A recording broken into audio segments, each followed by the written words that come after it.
Hey kalian yang hobi motret dan bikin konten, siap-siap ya, karena hari ini kita bakal bongkar tuntas rahasia di balik foto-foto keren yang seliweran di medsos. Dan ini bukan soal kamera mahal loh. Penasaran? Yuk langsung kita mulai. Pernah nggak sih kalian ngerasa gini? Kalian udah motret di tempat yang sama, dengan angle yang oke, tapi kok hasilnya kelihatan biasa aja. Semuanya fokus, datar. Sementara foto-foto para pro, latar belakangnya bisa ngeblur cantik banget, bikin subjeknya jadi super menonjol. Nah, disitulah letak perbedaannya. Dan rahasianya, percayalah, bukan di harga kamera yang puluhan juta itu. Bukan. Rahasianya ada di pemahaman satu konsep fundamental yang jadi game changer di dunia fotografi. Namanya segitiga exposure. Inilah kunci buat bikin kamu jadi bos dari kamera kamu sendiri. Oke, kita masuk ke bagian pertama, mengenal segitiga ajaib fotografi. Kenapa aku sebut ajaib? Simple, karena sekali kamu paham konsep ini, kamu bisa mengubah foto yang tadinya ya udahlah, jadi wow, keren banget. Jadi, apa sih sebenarnya segitiga exposure itu? Gini deh, bayangin kamu lagi masak. Ada 3 bumbu utama, garam, gula, sama merica. Nah, di fotografi, 3 bumbu utamanya itu adalah aperture, shutter speed, dan ISO. Ketiganya ini kerja bareng buat nentuin satu hal paling penting, seberapa terang atau gelap foto kamu.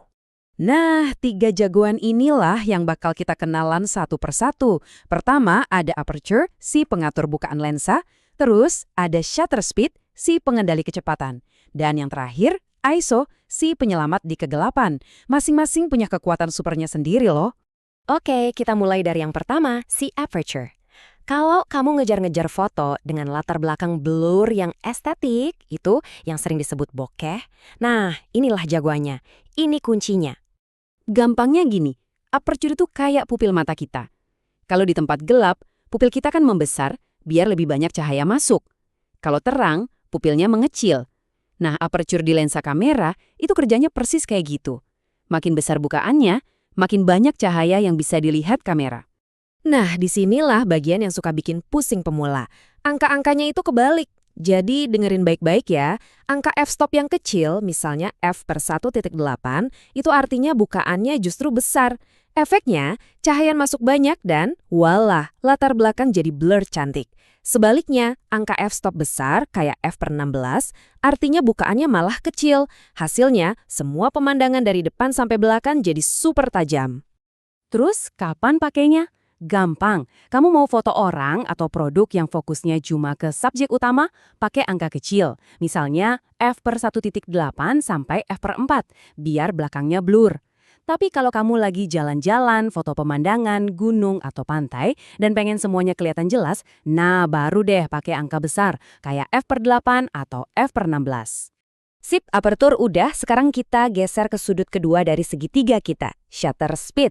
Kalau aperture itu soal ruang, nah shutter speed ini soal waktu. Ini adalah kekuatan kamu buat membekukan momen, atau sebaliknya, melukis dengan gerakan.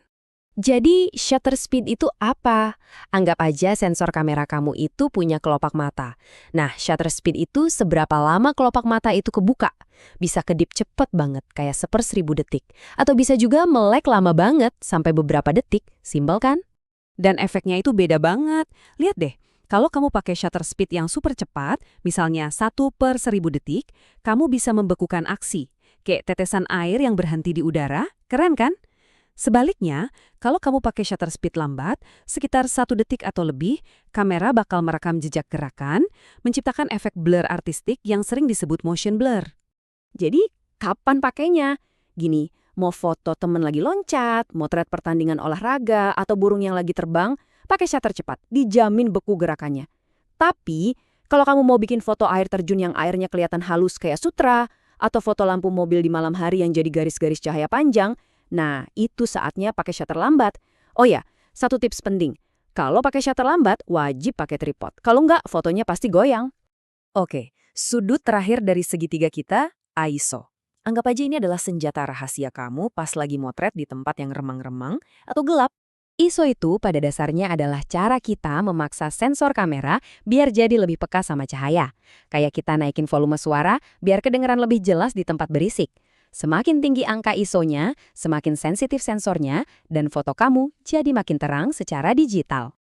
Tapi ada tapinya. Menaikkan ISO itu ada efek sampingnya.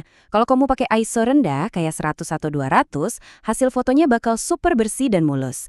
Tapi, begitu kamu naikin ISO ke angka tinggi, misalnya 1600 atau lebih, fotonya emang jadi terang, tapi bakal muncul yang namanya noise atau bintik-bintik kayak pasir gitu. Kualitas gambarnya jadi menurun. Makanya, ada satu aturan emas yang wajib kamu ingat. Selalu pakai ISO serendah mungkin. Anggap ISO tinggi itu pilihan terakhir, cuma dipakai kalau emang udah nggak ada cara lain buat nerangin foto kamu. Oke, kita udah kenalan sama 3 jagoan kita. Tapi keajaibannya bukan cuma di masing-masing elemen, melainkan gimana cara mereka bekerja bareng. Ini semua soal keseimbangan. Pegang prinsip ini. Kalau kamu ubah satu pengaturan, kamu harus ubah pengaturan lainnya buat ngimbangin. Contoh ya, kamu pengen latar belakangnya ngeblur. Jadi kamu pakai aperture f/1.8. Bukaannya kan jadi besar. Cahaya yang masuk jadi banyak banget. Nah, biar fotonya nggak jadi putih semua, kamu harus ngimbangin dengan mempercepat shutter speed-nya. Biar lebih jelas, coba deh lihat tabel ini. Di baris pertama, kita pakai f16, shutternya 1/125. Hasilnya pas. Nah, sekarang kita buka aperture-nya ke f11, biar sedikit lebih blur. Cahaya yang masuk jadi lebih banyak kan? Buat ngimbanginnya, kita percepat shutter speed-nya jadi 1/250. Lihat, tingkat terangnya sama, tapi efek visualnya beda. Itulah seninya. Oke, teori-teorinya udah dapat. Tapi fotografi itu bukan cuma teori kan? Ini soal praktek. Jadi sekarang bagian yang paling seru. Giliran kamu yang coba. Nah, dari 3 kekuatan super tadi, mana nih yang pengen kamu coba duluan? Mau langsung bikin foto potret dengan bokeh yang keren? Atau mau coba iseng-iseng ngebekuin gerakan temen yang lagi lompat? Atau mungkin mau coba melukis dengan cahaya pakai shutter lambat pas malam-malam? Pilih misimu. Oke, ini misi pertama buat kamu. Ambil kamera kamu, puter dialnya ke mode manual atau M, jangan takut. Terus pilih satu aja dulu, misal aperture. Coba deh jepret beberapa kali dengan angka F yang beda-beda dan lihat hasilnya. Ingat ya, di dunia fotografi, gagal itu bukan masalah. Justru dari situ kita belajar. Jadi, itu dia rahasia segitiga exposure udah kita bongkar habis-habisan. Kunci buat membuka kreativitas tanpa batas di fotografi, sekarang benar-benar udah ada di tangan kamu. Jadi, tunggu apa lagi? Ambil kamera kamu dan mulailah berkreasi. Selamat mencoba!